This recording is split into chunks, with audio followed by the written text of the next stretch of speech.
Hey there, guitar fanatics. Welcome back or welcome to the channel. I want to address a misconception I think a lot of developing players have about improvising and playing solos. And that's if you spend time learning scales and patterns, that when it's your turn to solo or improvise, that you're magically going to be hit with inspiration from the guitar gods and you're going to play something brilliant that you've never played before. I don't want to burst any bubbles, but it really doesn't work that way. One of my favorite sayings is, you can't play what you can't play. And I've even heard the best improvisers in the world say that on their best nights, 50% of what they play is their stock licks. Well, if that's the case, us mere mortals are going to be relying even more on our stock licks. So those licks better be pretty good, right? Today I'm going to show you a couple of small rapid-fire patterns that are easy to learn, they sound really impressive, and you can use them to move all over the fretboard and connect all of your other ideas. Thanks for checking out the channel. Please like and subscribe. I'm Charlie Long. Let's play some guitar. So in the intro, I used the phrase stock licks. Those are licks that a guitar player has learned or developed that they know like the back of their hand. A lot of times they're particularly flashy and a player will pull them out when they're trying to sound really impressive.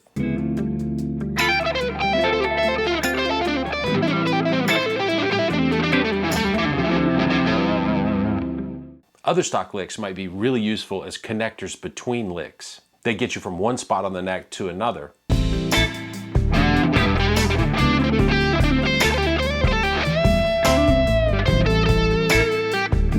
And even those are usually really flashy because, hey, we're guitar players, right? So these licks I'm going to show you today serve both purposes. They're based on a sort of trick picking pattern, so it's really easy to get them up to an impressive speed.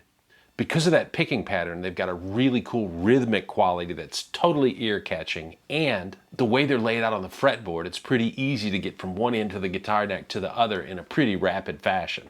So it's win, win, win all the way around. Let's get into this first trick lick pattern. We're going to play in the key of C today, and this first lick comes out of the pentatonic shapes. Now you can think of it as C major, or if you need to, A minor. Either way, we're going to be playing a shape on 2 strings at a time. The rhythmic pattern that we're going to be using is to split each beat into an 8th note and a 16th note triplet. And the trick picking pattern that we're going to be employing to allow us to pull this off, we're going to play a downstroke followed by an upward sweep on 2 strings and then a pull off. So if we go to the 5th pattern of C major pentatonic, or the first pattern of A minor at the 5th fret, on the E and B strings we've got the notes C and A at the 8th and 5th frets, and then we've got G and E at the 8th and 5th frets. So we're going to play the C note with a downstroke, then we play the A and the G with the same upstroke. We're going to finish that pattern by pulling off the G note to the E. Remember, we're playing an 8th note and then a 16th note triplet, so the rhythm sounds like this. Da da da da da da da da da da da. And as you get used to the pattern, you can really build up the speed. Okay, pretty cool, but it's going to get better.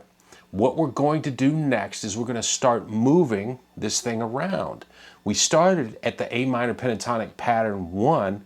What if we dropped down to pattern 5 and played the notes on frets 5 and 3 of the E and B strings? We'd have that, and we could go to frets 10 and 8 from A minor pentatonic pattern 2. Pattern 3 would give us frets 12 and 10 on the E string, and then 13 and 10 on the B string. Pattern 4 would give us frets 15 and 12 on the E string, 15 and 13 on the B string. Pattern 5 again at frets 17 and 15. Pattern 1 again at frets 20 and 17. And then pattern 2 again at frets 22 and 20. And now we've spanned literally the entire length of the guitar neck. So practicing them as we've learned them so far would pretty much amount to running them from one end of the fretboard to the other, like this.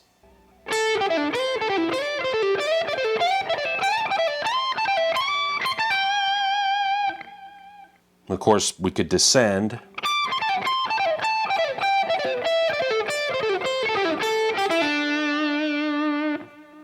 But we could also play them across the guitar neck. Let's take that pattern 1 of A minor pentatonic and start it on the low A and E strings, then D and A strings, G and D, B and G, and lastly, E and B.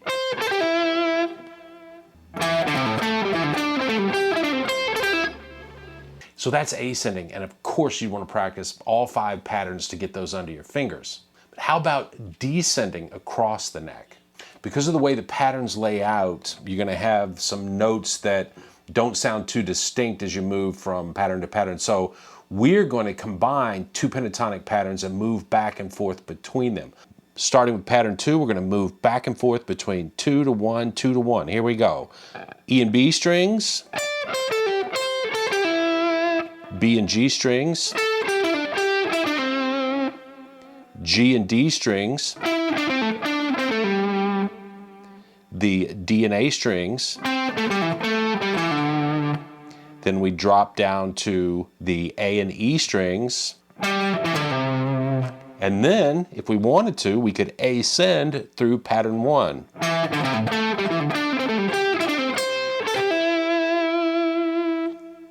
Super cool.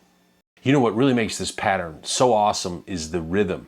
It's kind of pause, rapid fire, pause, rapid fire. It's sort of captivating. So that's trick lick number 1. I know you can find so many ways to creatively use it and to use it to connect great licks that you already know. So how about trick lick number 2? So there's something that's really riveting about quintuplets. The 5s that Eric Johnson made famous, and now we hear from players like Joe Bonamassa and Eric Gales. When we hear those licks, we're usually hearing them played through various pentatonic patterns.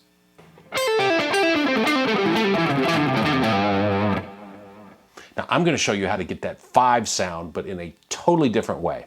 We're going to be using 7th arpeggios. Specifically, some shapes called 2-1-2 arpeggios that's going to allow us to use another trick picking pattern. Let's start with C major 7. We're going to be up at the 19th fret. That's a B note, which is the major 7th of C. All of these arpeggio shapes are going to start with the 7th of their respective root. So that's how you can find them. We're going to play that with a downstroke, then pull off to the G at the 15th fret, which is the 5 of C. We then use an upward sweep to play a single note on the B string, and that's the E at the 17th fret. That's the major 3rd of C. Now we're going to use that same upward motion. We're going to sweep and play the C note at the 17th fret of the G string, and of course, that's our root. Then we're going to pull off to the B at the 16th fret. So that's the major 7th again. So there's our 2-1-2 arpeggio. 2 notes on the E string, 1 on the B string, 2 on the G string. And there's our quintuplet sound. Compare that to the Eric Johnson type 5s.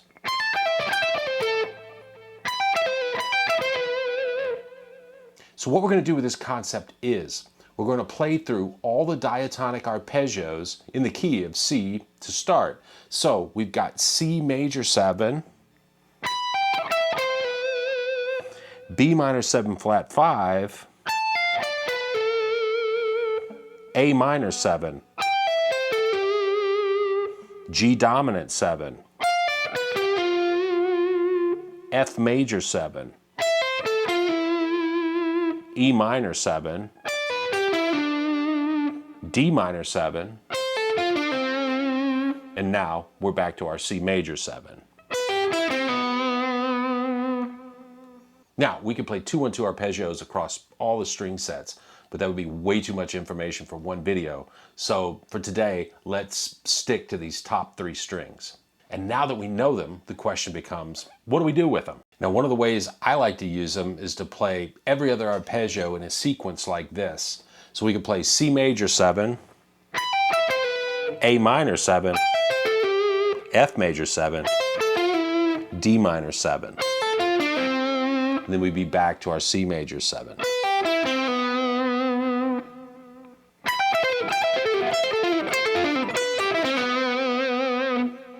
We can start to build cool licks by combining our 2 different rhythmic patterns, because the switch from the quintuplet to the 8th note with a 16th note triplet, it's pretty striking. We could do something like this, play C major 7, and then the 4-note pattern at the 17th and 15th frets, A minor 7, the 4-note pattern at 12, 10, 13, 10, and we could stop it there and go off in another direction, or we could keep going. You could play the E minor 7, and then our 4-note lick at the first pattern of A minor pentatonic at the 8th and 5th frets. And then I'd probably go off into some other idea at that point.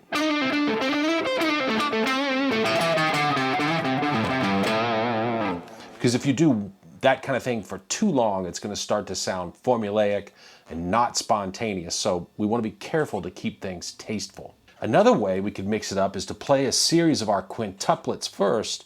C major 7, A minor 7, F major 7, D minor 7. And then we're going to ascend with our 8th note and 16th note triplet figure.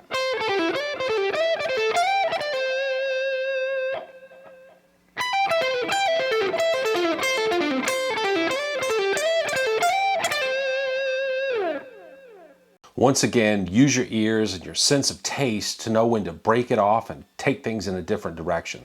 Now here's one last variation. We're going to start with our sequence of quintuplets again, but we're going to mix it up by descending through one and then ascending through the next one.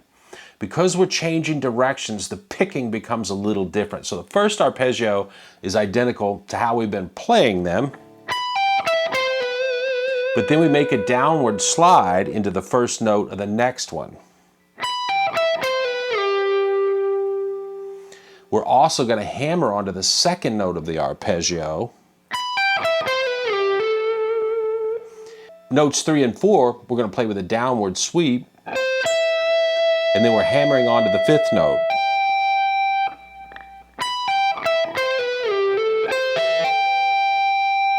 Then we do another downward slide,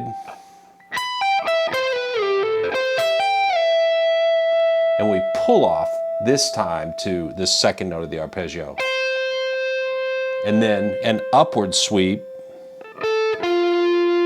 on notes 3 and 4, and then our pull off. So we're going to move through the arpeggios, C major 7 to A minor 7, F major 7 to D minor 7,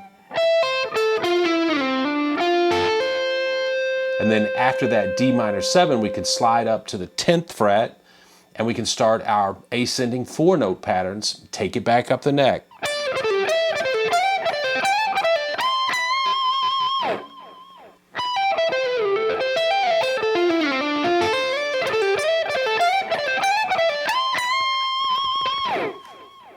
Or we could descend through our 8th note and 16th note triplet patterns like this.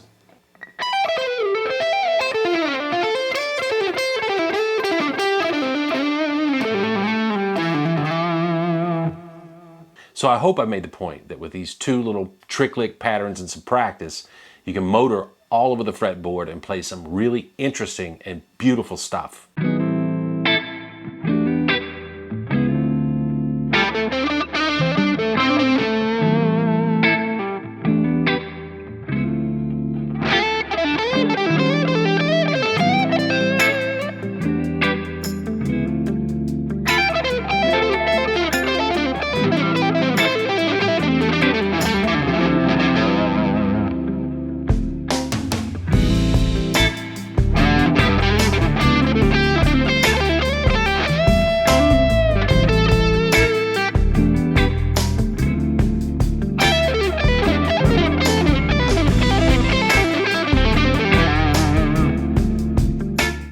can't emphasize enough. These interesting rhythmic patterns are the kind of thing that really catch the listener's ear, and it's the kind of thing that makes your playing sound so much more sophisticated and catchy. So I think that's probably enough to keep you busy for a while. Thanks for watching. Please like the video, subscribe to the channel. I'm putting out more cool content every week. As I always say, work hard, play hard, have fun, never stop learning. Until next time, happy guitaring.